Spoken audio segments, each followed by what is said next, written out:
কৃষ্ণ কৃষ্ণ ৰাম ৰাম। নমস্কাৰ সকলোকে, সুস্বাগতম। মই কমলেশ কুমাৰ গুপ্তা, অধ্যক্ষ অসম প্ৰদেশ তৈলিক চাহু মহাসভা।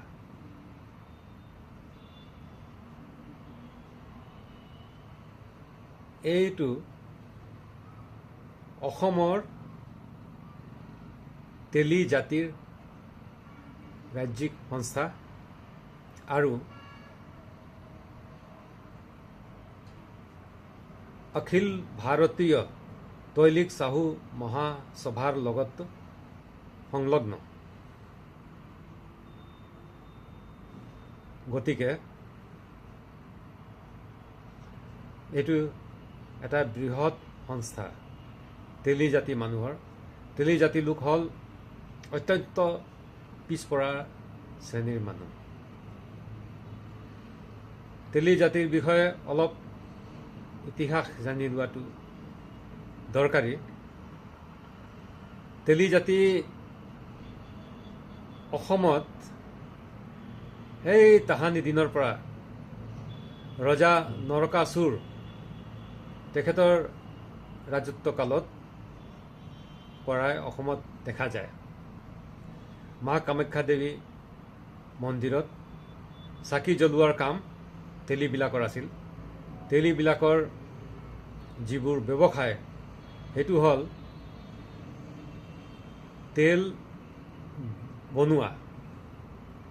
তেল বনাই হেৰিৰ পৰা আপোনাৰ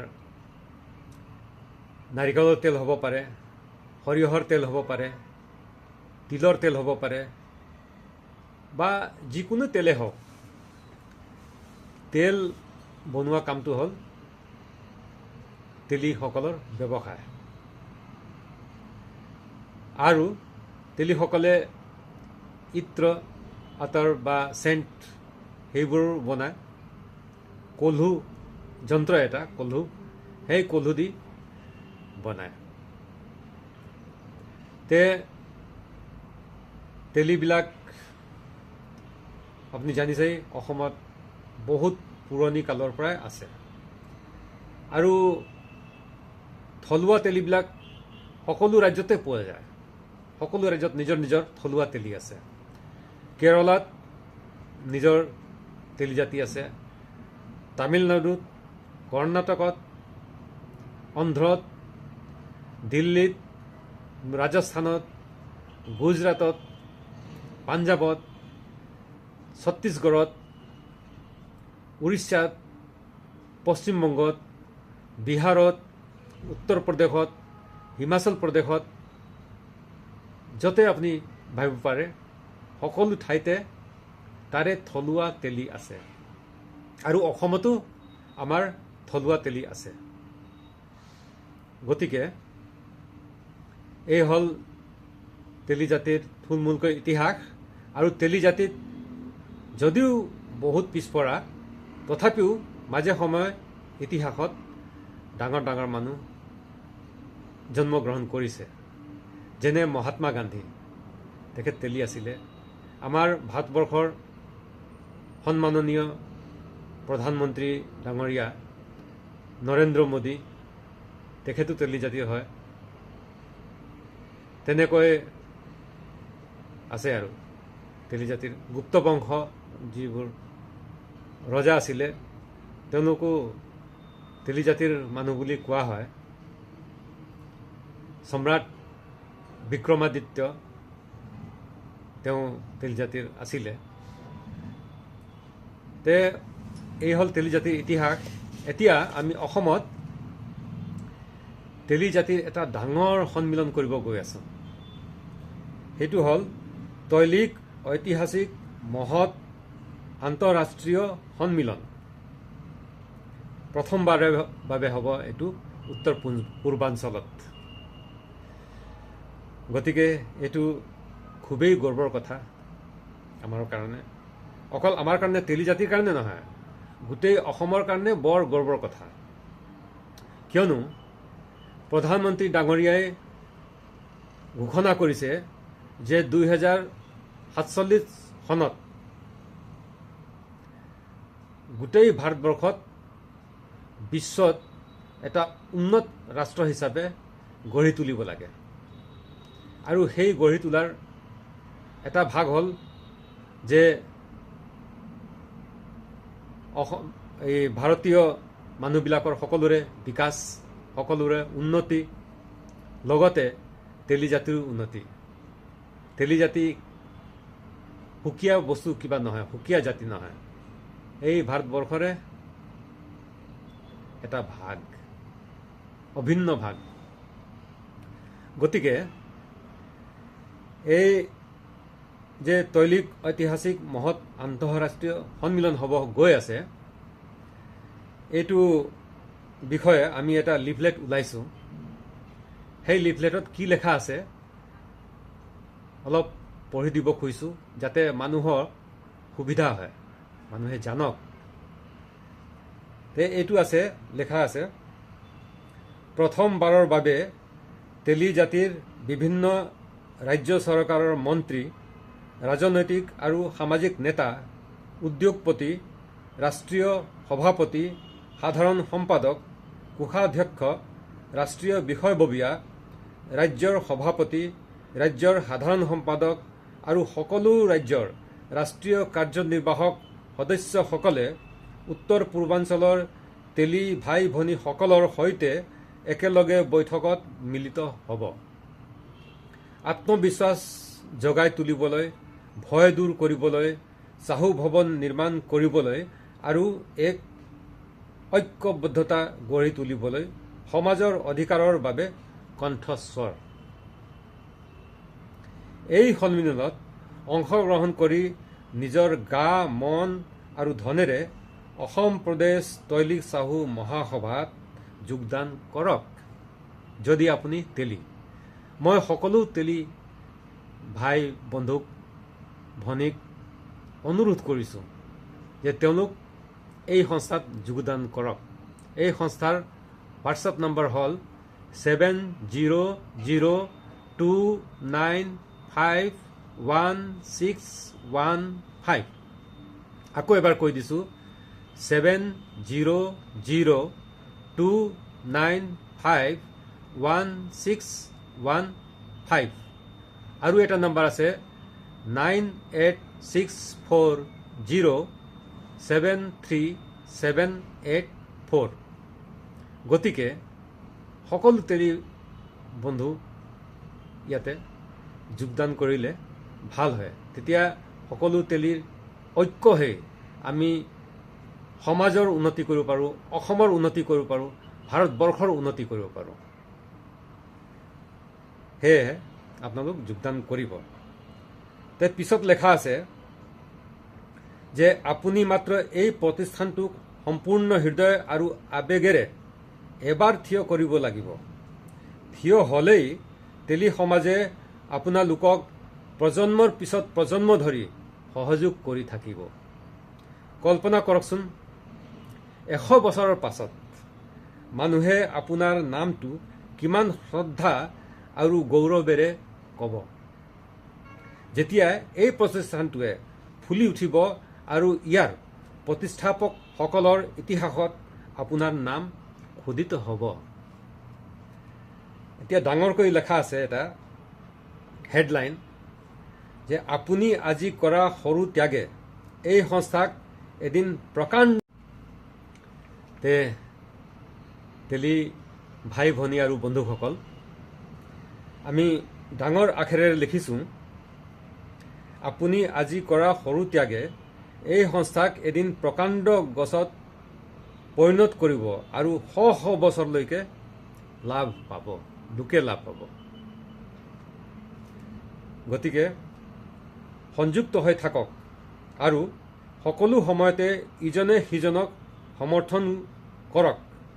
যদি আপুনি বিচাৰে যে কোনেও আপোনাক বা আপোনাৰ সন্তানক তেল নিষ্কাশনৰ জাতিভিত্তিক কামত সীমাবদ্ধ থাকিবলৈ বাধ্য কৰিব নোৱাৰে, আৰু যে আপুনিও দোকানী, উদ্যোগপতি, বিষয়া সাংসদ, মন্ত্ৰী, চিকিৎসক, অভিযন্তা, উকিল, অধ্যাপক, বৈজ্ঞানিক, ধৰ্মোপদেশক, আধ্যাত্মিক গুৰু ইত্যাদি হ'ব পাৰে।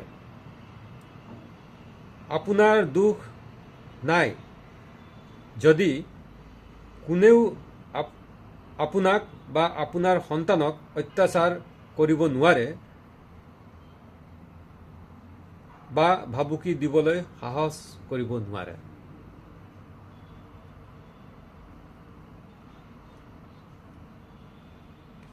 আপুনি ভাল শিক্ষা, বৃত্তি, কেৰিয়াৰ গাইডেন্স, সকলো সমস্যাৰ সমাধান আৰু পিছপৰা শ্ৰেণীৰ বাবে চৰকাৰী আঁচনিৰ সুবিধা লাভ কৰক।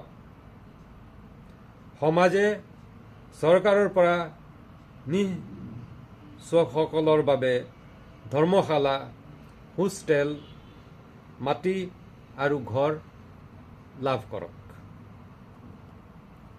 সমগ্ৰ দেশৰ তেলী ভাই ভনীৰ সৈতে সংযোগ স্থাপন কৰি আপুনি সমৰ্থন, নিৰাপত্তা, সুবিধা নিজৰ বুলি অনুভৱ লাভ কৰিব।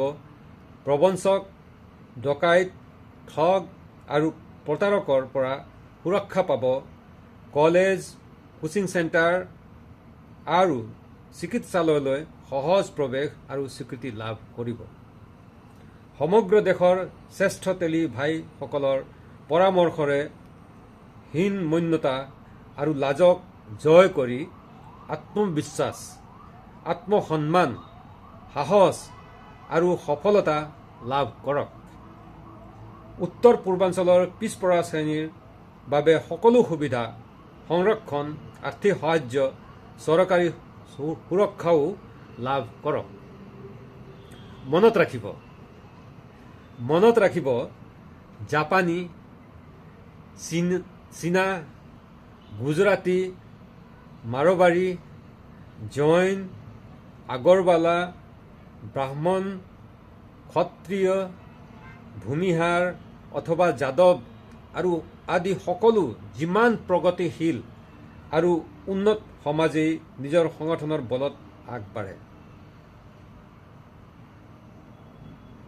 সংগঠনে মানসিক শক্তি আৰু নিষ্ঠা আৰু দায়বদ্ধতাৰে আপোনাৰ কামত নিৰ্ভীকভাৱে আৰু সম্পূৰ্ণৰূপে জড়িত হোৱাৰ ক্ষমতা প্ৰদান কৰে। সংস্থাই নিৰাপত্তা দি আপোনাৰ হানি কৰাত দুৰ্বৃত্তক বাধা দিব।